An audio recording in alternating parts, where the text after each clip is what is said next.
Hello കൂട്ടുകാരെ, എന്താണ് വിശേഷം? ഞാൻ നിങ്ങളുടെ സ്വന്തം ഷംസീർ. നമ്മുടെ ഇൻവിസിബിൾ യൂണിവേഴ്സ് അൺവിസിബിൾ യൂണിവേഴ്സ് എന്ന യൂട്യൂബ് ചാനലിലേക്ക് എല്ലാവർക്കും സ്വാഗതം. ഇന്ന് നമ്മൾ സംസാരിക്കാൻ പോകുന്നത് കാലാകാലങ്ങളായി മനുഷ്യൻ ചോദിച്ചുകൊണ്ടിരിക്കുന്ന, എന്നാൽ ചിന്തിക്കുന്നവർക്ക് മാത്രം ഉത്തരം കിട്ടുന്ന ഒരു വലിയ ചോദ്യത്തെക്കുറിച്ചാണ്. ദൈവമുണ്ടോ? നമുക്ക് നമ്മുടെ ഉള്ളിൽ നിന്ന് തന്നെ തുടങ്ങാം. ഈ ലോകത്ത് ഒരു ചെറിയ പേന എടുത്ത് ഒരു ബുക്കിൽ എഴുതണമെങ്കിൽ പോലും നമ്മുടെ ബുദ്ധി പ്രവർത്തിക്കണം, നമ്മുടെ കൈകൾ ചലിക്കണം. അവിടെ ഒരു ഊർജം അല്ലെങ്കിൽ ഒരു എനർജി പ്രവർത്തിക്കുന്നുണ്ട്. ആ എനർജി ഇല്ലാതെ ആ പേനക്ക് സ്വന്തമായി ഒരു വരി പോലും എഴുതാൻ കഴിയില്ല. അങ്ങനെയെങ്കിൽ ഇത്രയും സങ്കീർണമായ നമ്മുടെ ഈ മനുഷ്യ ശരീരം എങ്ങനെയാണ് ഒരു ശക്തിയുടെ സഹായമില്ലാതെ പ്രവർത്തിക്കുന്നത് എന്ന് നമ്മൾ എപ്പോഴെങ്കിലും ചിന്തിച്ചിട്ടുണ്ടോ? നിങ്ങൾ ഇപ്പോൾ ഈ വീഡിയോ കണ്ടുകൊണ്ടിരിക്കുമ്പോഴും നിങ്ങളുടെ ഉള്ളിൽ ആയിരക്കണക്കിന് പ്രവർത്തനങ്ങൾ നടക്കുന്നുണ്ട്. നിങ്ങളുടെ ഹൃദയം ഇടിക്കുന്നു, ശ്വാസകോശം വായു അകത്തേക്ക് വലിക്കുന്നു. ഇതൊന്നും നമ്മൾ അറിഞ്ഞുകൊണ്ട് ചെയ്യുന്നതല്ല. നമ്മൾ ഉറങ്ങുമ്പോഴും നമ്മുടെ അനുവാദമില്ലാതെ തന്നെ ഈ അവയവങ്ങളെല്ലാം കൃത്യമായി ജോലി ചെയ്യുന്നു.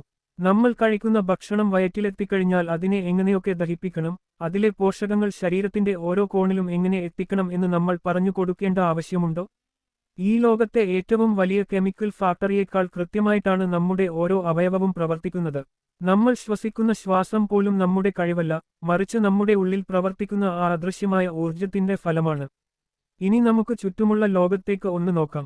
നാം കാണുന്ന ഈ വലിയ കടലുകൾ, മനുഷ്യൻ ഇന്നുവരെ കണ്ടെത്തിയതിൽ വെച്ച് ഏറ്റവും ആഴമേറിയ ഭാഗം മരിയാന ട്രെഞ്ച് ആണ്. എന്നാൽ അതുകൊണ്ട് സമുദ്രം അവസാനിച്ചു എന്ന് നമുക്ക് പറയാൻ പറ്റുമോ? ഒരിക്കലുമില്ല. ഭൂമിയുടെ 70% വെള്ളമാണ്. അതിൽ 5% പോലും മനുഷ്യൻ ഇനിയും കണ്ടുതീർത്തിട്ടില്ല.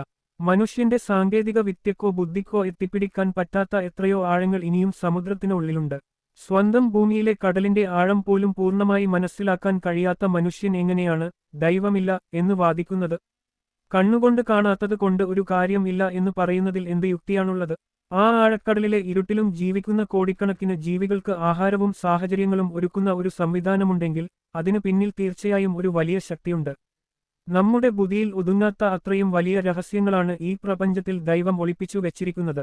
നമ്മൾ വസിക്കുന്ന ഈ ഭൂമി, നമ്മൾ കാണുന്ന ഈ സൂര്യൻ, ചന്ദ്രൻ, നക്ഷത്രങ്ങൾ, ഇവയൊന്നും വെറുതെ ഇങ്ങനെ നിൽക്കുന്നതല്ല. നമ്മുടെ ഗാലക്സിയായ മിൽക്കിവേയിൽ മാത്രം കോടിക്കണക്കിന് നക്ഷത്രങ്ങളുണ്ട്.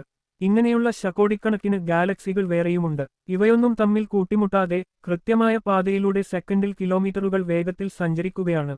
ഒരു ചെറിയ ക്ലോക്ക് കൃത്യമായി ഓടണമെങ്കിൽ അതിനു പിന്നിൽ ഒരു നിർമ്മാതാവ് ഉണ്ടെങ്കിൽ, ഇത്രയും വലിയ പ്രപഞ്ചം ഇത്ര കൃത്യമായി ചലിക്കണമെങ്കിൽ അതിനു പിന്നിൽ അദൃശ്യമായ ഒരു വലിയ ഊർജം പ്രവർത്തിക്കുന്നുണ്ടാകണം.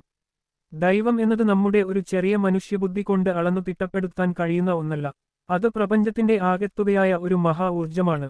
അല്ലാഹു ഖുർആനിൽ പറഞ്ഞതുപോലെ, ചിന്തിക്കുന്നവർക്ക് ഇതിൽ വലിയ ദൃഷ്ടാന്തങ്ങളുണ്ട്.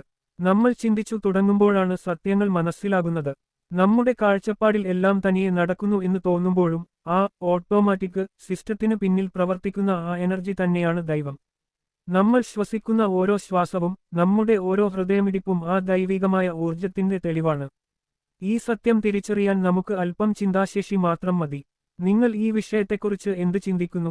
നിങ്ങളുടെ അഭിപ്രായങ്ങൾ താഴെ കമന്റ് ചെയ്യൂ. വീഡിയോ ഇഷ്ടമായെങ്കിൽ ലൈക്ക് ചെയ്യാനും ഷെയർ ചെയ്യാനും മറക്കരുത്. നമ്മുടെ ചാനൽ സബ്സ്ക്രൈബ് ചെയ്ത് കൂടെ നിൽക്കുക. അടുത്ത വീഡിയോയിൽ മറ്റൊരു അത്ഭുതവുമായി നമുക്ക് വീണ്ടും കാണാം. നന്ദി. നിങ്ങളുടെ സ്വന്തം ഷംസീർ.